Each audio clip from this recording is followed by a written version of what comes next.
Hi అందరికీ, నా curry అన్నది చూపిస్తాను, వచ్చేయండి. గుళిగింతల కర్రీ అండి. చిన్న చేపలు చాలా చాలా సూపర్ టేస్టీగా ఉంటాయి. మసాలా అయితే మంచిగా ఏగుతుందండి. ఏమీ లేదు, మసాలా ప్రాసెస్ ఏంటంటే ఉల్లిపాయలు, టమాటో, కొంచెం జీలకర్ర, చెక్క, లవంగం ఇవన్నీ వేసేసి మిక్సీ పట్టేసుకోవాలండి. మిక్సీ పెట్టేసుకుని చక్కగా ఇలా వేపేసుకోవడమే.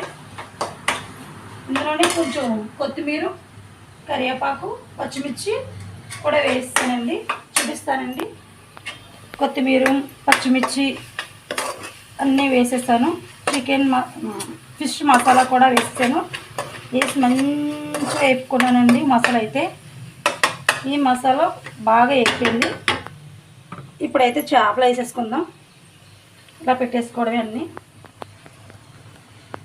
చిన్న చేపలు కదండి, టేస్ట్ అయితే చాలా చాలా బాగుంటుంది. అన్ని చేపలు ఇలా పెట్టేసుకోవాలి. చక్కగా అన్నీ వేసేసుకోవాలి.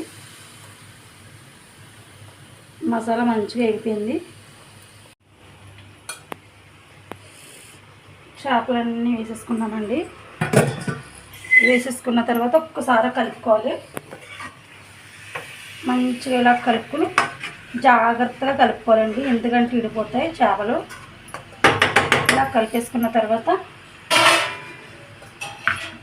మనం కొంచెం వాటర్ అయితే వేసుకుందాం.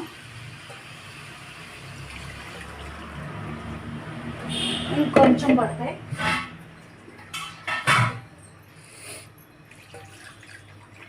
వేసేసుకుని ఇలా కుదుపుకోవాలి.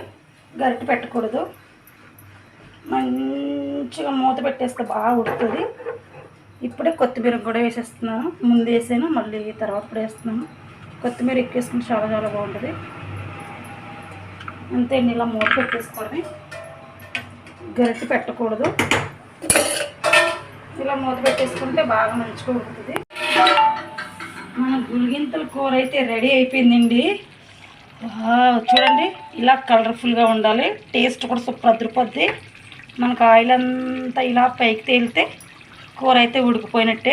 ఇదిగోండి చూడండి, చిన్న చేపల పలంగానే ఉన్నాయి.